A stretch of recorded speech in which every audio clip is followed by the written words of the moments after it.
Hi everyone, today's video is all about how to mix a clay that is strong and that you don't get any blemishes like Moonies and cracks. In the beginning when I started, that was a big problem for me. I didn't know what a fully cured clay would look like. And of course you don't want to cut into a piece of a sculpture that you've spent all this time working on. You don't really want to cut into it to make sure that your clay is fully cured. A good way to get around that is to actually do some tests and mix some samples, bake them, cut into them, and then you'll get an idea of exactly what a really strong, fully baked clay looks like and feels like, and what it's like basically to cut into it. That's the best way to find out. A clay that is not baked properly yet will be like soap. You'll be able to easily cut into it. It'll crumble a bit and maybe look a little bit white when you cut into it. A clay that's cured properly, baked to the fullest, will peel away when you cut into it. It'll be hard to cut into it, and it will kind of curl, like a piece will curl off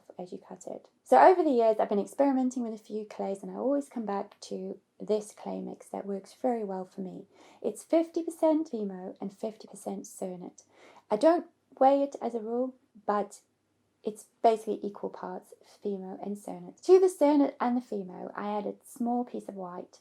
For me, I add more perhaps because I like my final mix to be quite opaque. I like a nice opaque clay to then add my colour to when I start painting. But some people like it to be more translucent. And the more translucent it is, the more the blemishes might show, which are really just air bubbles. They sort of come to the surface and cause what people call Moonies. The more opaque your clay is, the less you will see anything like that. It's just a small piece of white that you add to your clay mix. Then the other thing I'll add to that mix is some Mix Quick, which is also just a small piece. And the Mix Quick also helps to soften the clay and make it stronger. This is the Fimo that I used. I either use a rose colour or a beige. Those are usually the ones that I go for. This one is a rose colour, but I also use the beige. The beige is slightly more on the whiter side. It's not white in it by any means, but it's more on the whiter side.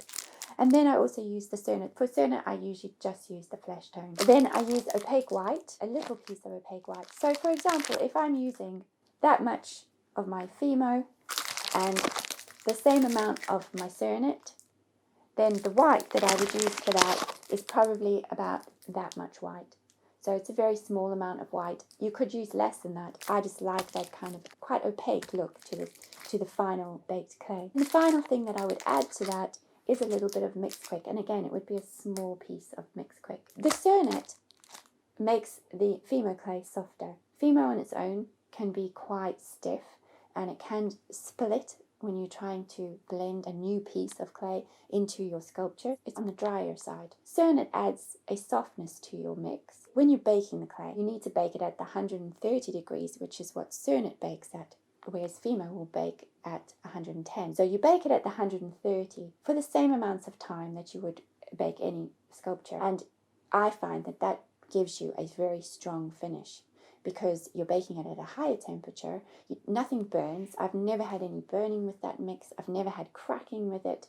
Some clays will crack, and that's very disappointing when you've spent a lot of time sculpting something and then you have to deal with a crack and try and fix it. It can be done, it's not ideal. And also, if it's cracking, you don't know that when you fix it, it's not going to crack again.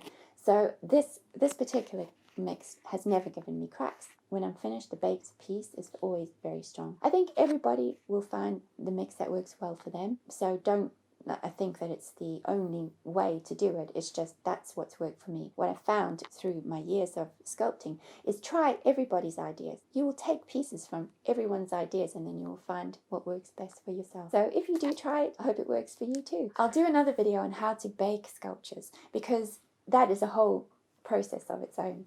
I'll go into the times, how I do it in stages, how I make sure that I can pack my sculpture in the oven so that you don't get any flat areas, because when the clay heats up, it actually gets very soft to begin with.